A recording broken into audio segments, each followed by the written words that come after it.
जय गुरुदेव। मुंडकोपनिषद तृतीय मुंडक प्रथम खंड। ब्रह्म का सखा रूप से दर्शन। इस देह रूपी वृक्ष पर दो पक्षी रहते हैं। एक साथ रहने वाले वे दोनों सखा हैं और एक समान इस वृक्ष पर निवास करते हैं। उनमें से एक इस वृक्ष के फल को स्वाद ले लेकर खाता है, अर्थात यह जीव रूपी पक्षी देह रूपी वृक्ष पर फलने वाले सुख दुखमय भोगों को भोगता है, परंतु दूसरा बिना खाए साक्षी के सदृश देखता रहता है। यद्यपि यह वृक्ष दोनों के लिए एक समान है, परंतु जीवात्मा भोगों से मुग्ध हुआ ऐश्वर्य के अभाव के कारण शोक करता है, और जब अपने सखा दूसरे ईश्वर को कर्म उपासना योग भक्ति द्वारा संतुष्ट करके देख लेता है, तब वह उसकी महिमा को देखकर शोक मुक्त हो जाता है।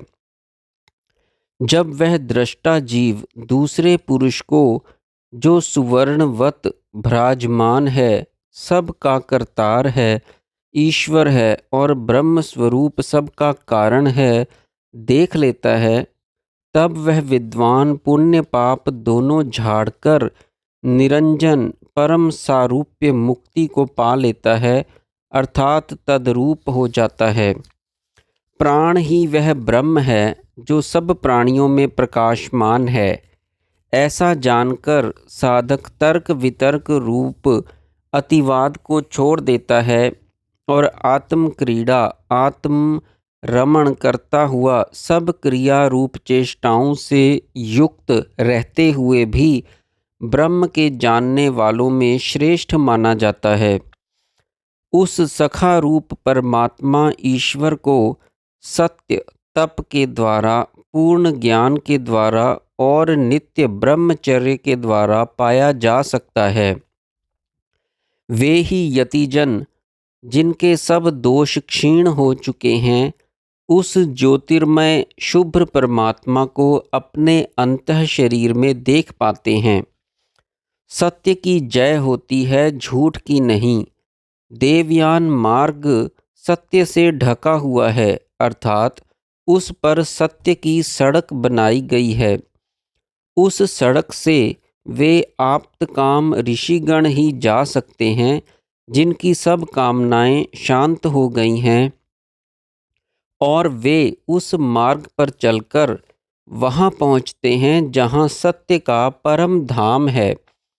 वह बृहत एवं दिव्य है, उसका रूप अचिंत्य है और सूक्ष्म से भी सूक्ष्म है। वह दूर से दूर और निकट से निकट सर्वत्र प्रकाशमान है और देखने वालों की हृदय गुहा में निहित है।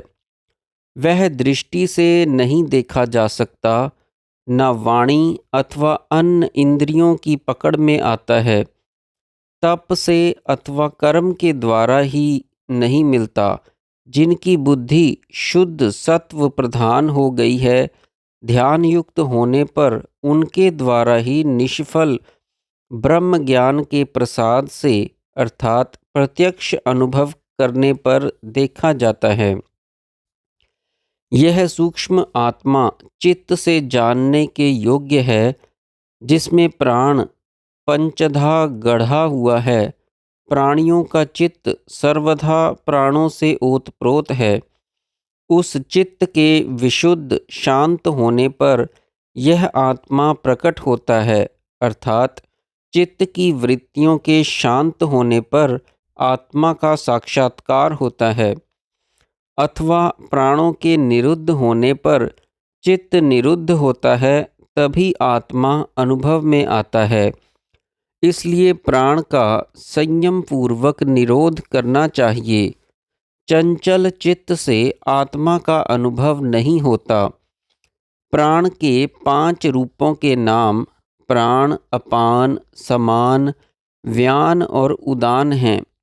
प्राण का उदय आत्मा से होता है और निम्न स्तर पर प्राण का ही परिणत रूपांतर मात्र होने से चित्त उससे ओतप्रोत है।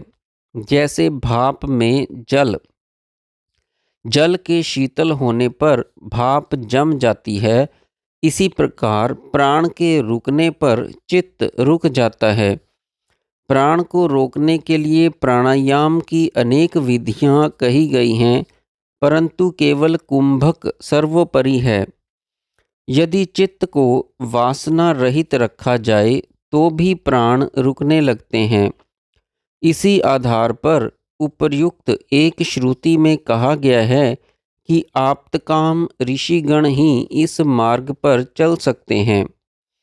वासनाएं चित्त को बाह्य विषयों की ओर प्रेरित करती हैं, इसलिए प्राण शक्ति में क्रिया उत्पन्न होकर चंचलता आ जाती है।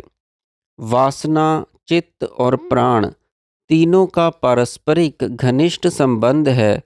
इसलिए विशुद्ध सत्वयुक्त मनुष्य मन से जिन जिन कामनाओं की इच्छा करता है और जिस जिस लोक का चिंतन करता है, उसी उसी लोक को जीत लेता है और उस कामना को वहाँ पूर्ण करता है। इसीलिए भूति कामः जगत के धन संपत्ति, वैभव, सुख, ऐश्वर्य की इच्छा रखने वाले को आत्मज्ञ पुरुष की, जिसने आत्मा का साक्षात कर लिया है, सेवा करनी चाहिए। द्वा सुपर्णा इत्यादि पहली श्रुति अथर्ववेद के कांड 9 सूक्त 9 का मंत्र 20 है। यही मंत्र ऋग्वेद के मंडल 1 सूक्त 64 का 20वां मंत्र है। इसके पीछे दोनों संहिताओं के नीचे दिया हुआ मंत्र मिलता है, जिसका अर्थ है, जिस वृक्ष पर मधु के खाने वाले सुपर्णा रहते हैं और सब लोगों पर उसकी वर्षा करते हैं, उसके लिए ही पहले यह कहा गया है, पिप्पलम स्वादु अति, साधु फल खाता है, जिसने उसको नहीं खाया वह पिता भगवान को नहीं जानता। इस ऋचा के आधार पर पहला मंत्र केवल ब्रह्मज्ञानियों के लिए ही है और दूसरी श्रुति सामान्य जीवों के लिए है। तृतीय मुंडक दूसरा खंड। निष्काम मनुष्य उस परम ब्रह्म धाम को जान लेता है जिसमें विश्व स्थित हुआ शुभ्रम भांति सत्यवत प्रतीत हो रहा है। जो लोग कामनाओं से रहित हैं और उस पुरुष की उपासना करते हैं, जो बुद्धिमान उस शुक्र ब्रह्म में ही निवास करते हैं, जो लुभाने वाली कामनाओं की इच्छा करता है, वह उन कामनाओं के साथ उन उन भोगों के लोकों में जन्म लेता है। परंतु जिसकी सब कामनाएं पूर्ण हो गई हैं, उस कृतात्मा की सब वासनाएं यहीं विलीन हो जाती हैं।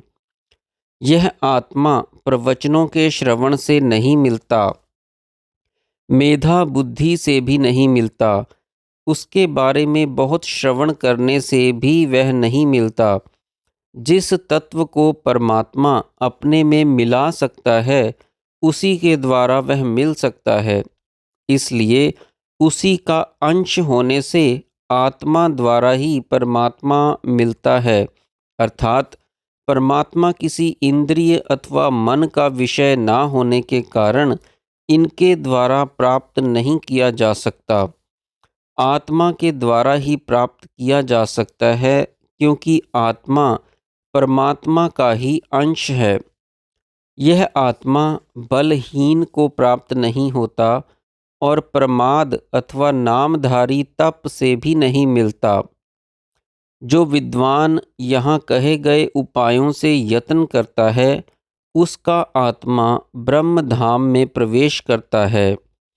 वीतराग, प्रशांत, कृतात्मा साधक ऋषिगण उसको भली प्रकार प्राप्त करके ज्ञान से तृप्त हो जाते हैं।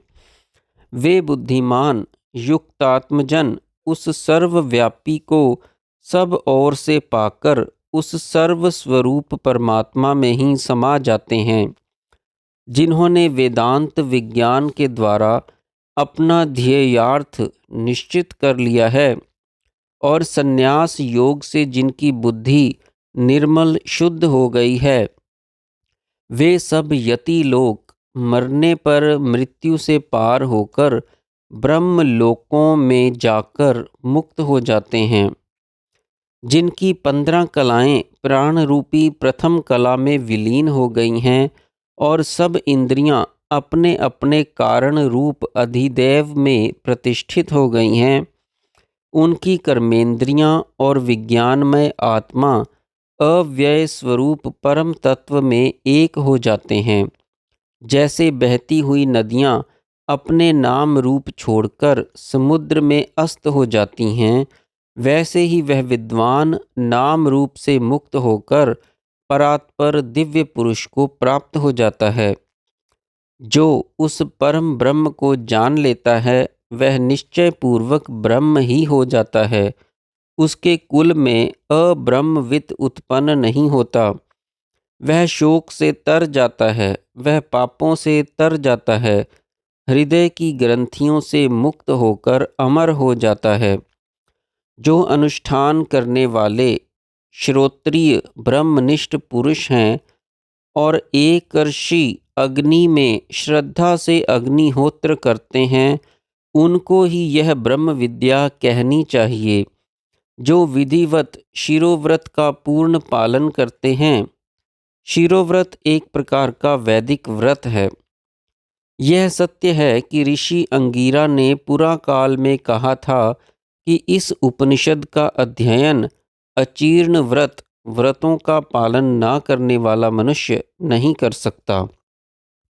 नमः परम ऋषिभ्यो नमः परम ऋषिभ्यः। ओम भद्रम कर्णेभिः इति शांतिः। जय गुरुदेव।